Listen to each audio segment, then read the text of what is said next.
키워드로 정리하는 국회는 지금. 안녕하세요. 진행을 맡은 백일홍입니다. 이번 주 국회에서 어떤 일들이 있었는지 키워드로 살펴보겠습니다.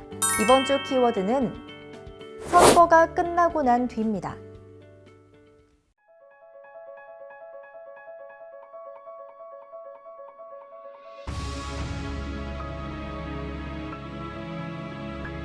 N번방, 박사방 등 디지털 성범죄 피의자의 10대가 다수 포함돼 있어 충격을 줬습니다. 관련법을 신속 입법해달라는 목소리가 높아지고 있습니다. 국회에서는 원포인트 국회를 촉구하는 기자회견이 대한민국을 들썩이게 한 디지털 성범죄가 또다시 일어났습니다. 나중에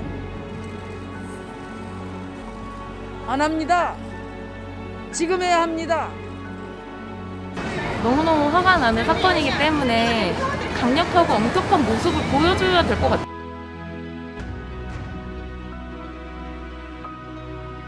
힘을 보태주시기 바랍니다. 올해 101세를 맞으신 김영선 연세대병영 명예교수께서 검찰은 지난 13일 텔레그램 N번방 사건의 운영자인 조주빈을 기소했습니다. 경찰이 송치한 아동 청소년 성보호법상 음란물 제작 배포, 유사 성행위, 강간 등 12개 죄명 중 11개는 그대로 기소됐고 살인 음모죄는 조 씨가 살인 의도가 있었다고 보긴 어렵다는 판단하에 사기 미수죄로 죄명이 변경됐습니다. 검찰은 또 강요죄, 무고죄 2가지 항목을 더해 총 14개 항목의 죄를 물어 기소했는데요. 형량을 최대 무기징역까지 내릴 수 있어 쟁점이 되었던 범죄 단체 조직죄는 공범과 여죄가 더 나올 가능성에 비춰 추후 기소할 수 있다고 밝혔습니다. 청와대 국민청원 게시판에 N번방 사건 관련 청원에 참여한 인원이 500만 명을 넘어섰고 이와 관련된 법안이 국회 청원 1호 법안으로 통과된 점을 미루어 보면 이번 사건에 대한 국민들의 분노를 짐작할 수 있는데요. 그런데 국회 청원 1호로 통과됐던 법안이 국회 법제사법위원회에서 제대로 된 논의 없이 부의되면서 대신 다른 법률안과 통합 조정한 대안을 의결했습니다. 개정안에는 이른바 지인능욕이라 불리는 딥페이크 영상물을 처벌하는 내용만이 담겼는데요. 신설될 성폭력처벌법 제14조 2항은 사람의 얼굴 등을 대상으로 한 촬영물 등을 성적 욕망 또는 수치심을 유발할 수 있는 형태로 편집하는 등의 행위를 처벌하도록 규정한다고 되어 있습니다. 합성물에 대한 처벌 규정이 없던 점을 보완했다곤 하지만 광범위한 디지털 성범죄 중 극히 일부인 지인 능욕만을 추가했다는 점에서 이번 사안에 대한 국회의 의지를 엿본 듯합니다. 그렇기에 이번 21대 총선이 무엇보다 중요했습니다. 국민은 66.2%라는 투표율로 정치에 관한 관심을 드러냈습니다. 정부 여당의 과반 의석 차지로 문재인 정권이 추진하고 있는 여러 법안에 대한 통과가 기대되고 있는데요. 여당인 더불어민주당은 이번 사건을 어떻게 생각하고 있는지 국회에 함께 가보시죠.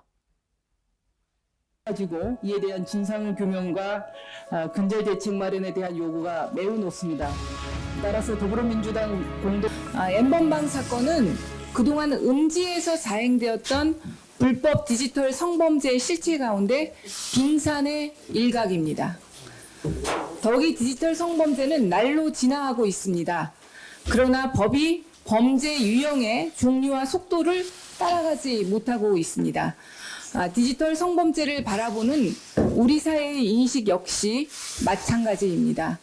가해자에 대한 낮은 처벌, 피해자다움을 요구하는 현실 속에서 피해자들은 피해 사실조차 밝히는 것을 두려워하고 있습니다. 국회가 좀 더 적극적으로 접근해야 합니다. 안일한 인식으로 넘어가는 시대가 아니라는 것을 뼈저리게 느껴야 합니다. 공격적이란 소리를 들을 정도로 인간이기를 포기한 폐륜적 범죄에는 엄중해야 하고 단호해야 합니다. 지난번에도 저희들이 나름대로 디지털 성범죄에 대한 처벌을 강화한다는 차원에서 입법을 했었는데 그 입법이 국민들이 보시기에는 100점짜리 해당되지 아니하고 교환 70점 정도, 80점 정도밖에 되지 않았나 하는 생각이 됩니다. 디지털 환경이 급변했습니다. 처음에 디지털 성범죄에 대한 처벌에 대한 법적 규정이 마련되었을 때하고 지금하고 비교를 해보면 디지털 환경이 굉장히 급변해서 과거와는 비교할 수 없는 정도의 파급력이 생겼고 또 여러 가지 변종 가능성도 생겼습니다. 그리고 그것에 따라서 그 파급력과 변종 가능성 때문에 디지털 성범죄에 의한 피해가 과거와는 굉장히 차원이 다른 차원으로 무거워졌다는 생각이 들었습니다. 우선 저희 더불어민주당 법사위에서는 최근 여러 가지 양형 문제가 제기된 것에 대해서 근본적인 문제는 디지털 성범죄에 대한 법정형이 지금 현재 국민 감정과 디지털 환경에 맞지 않다는 점을 저희들이 인정하고 정치인의 한 사람으로서 차마 담을 수 없는 그 디지털 성범죄가 벌어지고 있는 작금의 사태에 대해 미리 막지 못해 대단히 송구스럽습니다. 특히 피해자 여러분들께 진심으로 죄송합니다. 이 범죄는 최소 수십만 명의 가해자가 인간의 존엄성과 삶을 파괴한 반인권 범죄입니다. 늦었지만 이번 기회마저 놓친다면 우리 사회가 회복 불가능한 지경에 처할 수밖에 없습니다. 이미 우리 당 디지털 성범죄 근절 대책단 단장을 맡고 계신 백혜련 의원님과 박강원, 권미혁 의원께서 관련 법안을 제출해 주셨고 저도 공동 발의에 참여했습니다. 앞서 우리 의원님들께서 말씀하신 대로 대책단에서 여지껏 정말 신속하게 논의해왔 이 내용과 추가할 부분은 검토해 법안 처리를 20대 국회 마지막 책무라고 생각하고 반드시 처리하도록 함께 하겠습니다. 이 문제는 모든 대한민국의 사회 구성원 전원의 문제라고 생각합니다. 2015년에 이미 집단 성강간을 하고 있는 현장이 생중계되던 그 소라넷 관련한 문제가 폐지돼서 너무나 기뻤는데 그 즉시 또 다른 플랫폼으로 더 잔인한 소라넷이 등장해서 너무 충격적이고 고통스럽다라고 얘기한 부분이 있습니다. 2015년부터 이 문제는 지속돼 왔고 그 과정 속에서 어쩌면 우리는 새로운 피해자와 새로운 가해자를 만들지 않을 수 있었던 그 골든타임을 놓쳤었습니다. 이제 오늘 또 우리는 이후로 새로운 피해자와 가해자가 나타나지 않을 수 있는 그 골든타임을 다시 한번 가져보는 그런 기회를 가졌으면 좋겠고요. 회의를 갖다 비공개로 전환해서 향후 추진 계획에 대해서 좀 더 논의를 하도록 21대 총선은 연동형 비례대표제라고 하는 새로운 방식의 선거제도를 채택해 진행됐습니다. 연동형 비례대표제는 거대 양당이 가지고 있는 기득권을 덜어내고 소수 정당의 국회 진출을 위해 만들어진 정책인데요.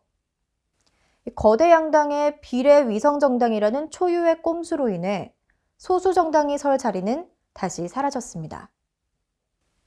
특히 정의당은 이번 연동형 비례대표제로 20석을 차지해 교섭단체로 들어서길 원했는데요. 조주빈의 검거 이후 정의당은 여러 비례정당과 연합해 계속해서 총선 전 임시국회를 요구했지만 이 소수 정당들의 목소리는 국회를 통과하지 못했습니다. 이번 선거로 더욱더 소수 의견이 국회의 문턱을 넘기 힘들어졌는데요. 소수 정당들이 어떤 말을 했는지 국회에 함께 가보시죠. 대한민국을 들썩이게 한 디지털 성범죄가 또다시 일어났습니다.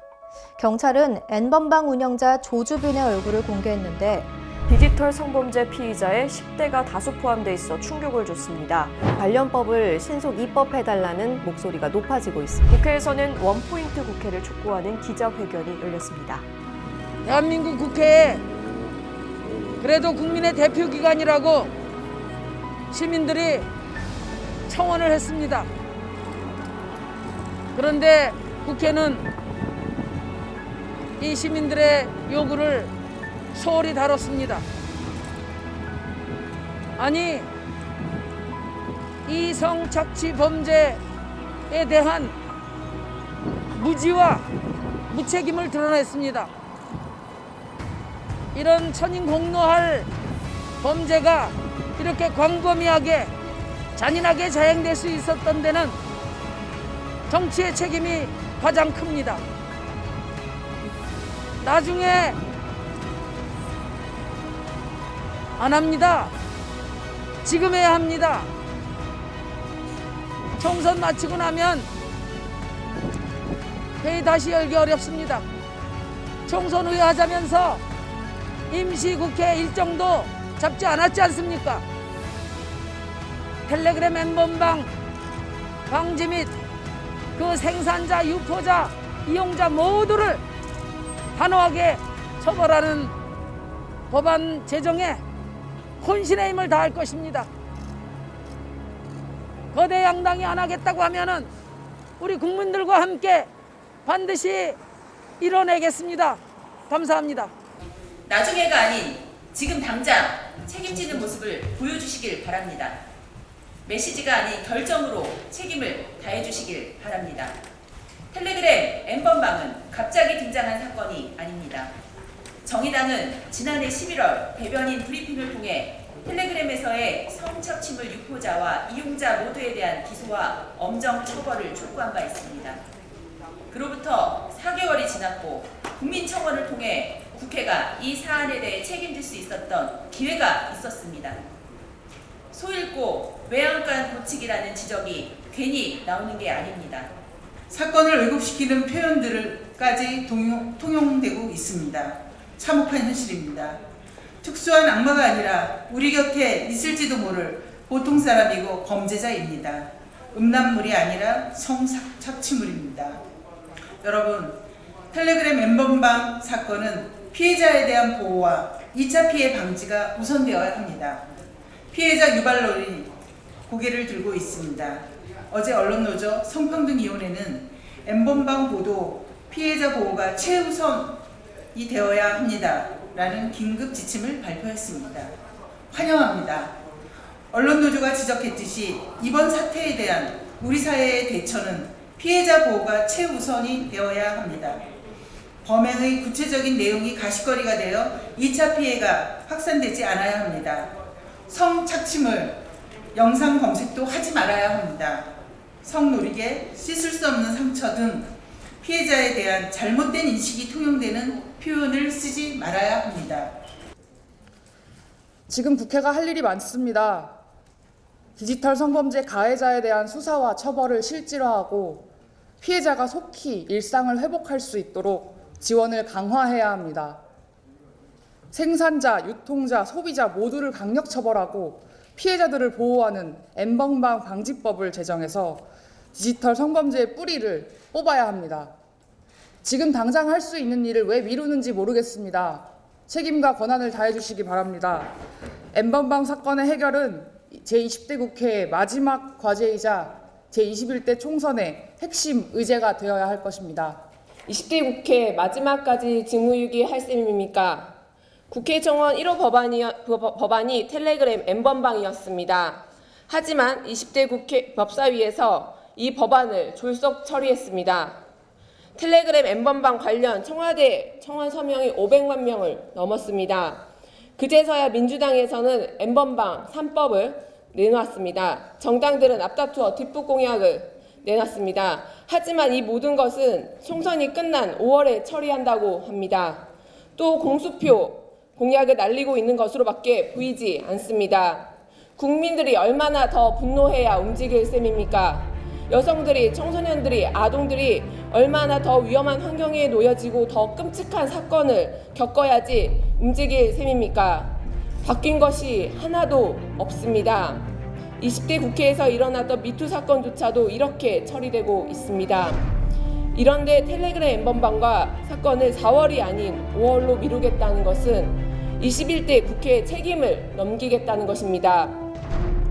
텔레그램 N번방은 국회에서 방조해서 키웠습니다. 미투 운동이 휘몰아칠 때 국회는 뭘 하고 있었습니까? 조주빈은 대한민국의 디지털 성범죄가 솜방망이 청벌이 될 것을 알고 있었습니다. 공권력을 비웃었습니다. 국민들의 외침에 제대로 응답만 했더라도 절대 일어날 수 없는 사건이었습니다. 20대 국회는 책임지고 총선 전에 처리하십시오. 이대로 텔레그램 N번방 사건을 방조한다면 20대 국회도 공범입니다. 원포인트 국회 소집을 촉구하는 바입니다. 20대 국회가 아니면 늦습니다. 처벌할 법이 없어서 가해자들 다 놓치면 그때 가서 그 책임을 어떻게 지시겠습니까? 네, 감사합니다. 20대 국회가 한 달여의 시간밖에 남지 않았습니다. 과연 국회가 국민의 염원대로 N번방 특별법을 처리할지, 아니면 시간 부족을 이유로 들며 의지 부족으로 사안을 21대 국회로 넘길지 국민의 시선이 국회로 향하고 있습니다. 이번 N번방 사건은 최근 일어난 여러 디지털 성범죄의 최종판으로 불리고 있습니다. 그러나 지금 일어나고 있는 디지털 성범죄를 예방하고 처벌하기에는 현재의 법제가 부족하다는 평가가 계속해서 나오고 있습니다. 축제는 끝났고 우리는 일상으로 돌아가야 합니다. 이제 국회가 국민의 목소리에 귀를 기울여야 할 때입니다. 제대로 된 회의를 통해서 두 번 다시 대한민국의 N번방 사건과 유사한 범죄가 일어나지 않길 바라면서 국회는 지금 여기서 인사드립니다. 고맙습니다.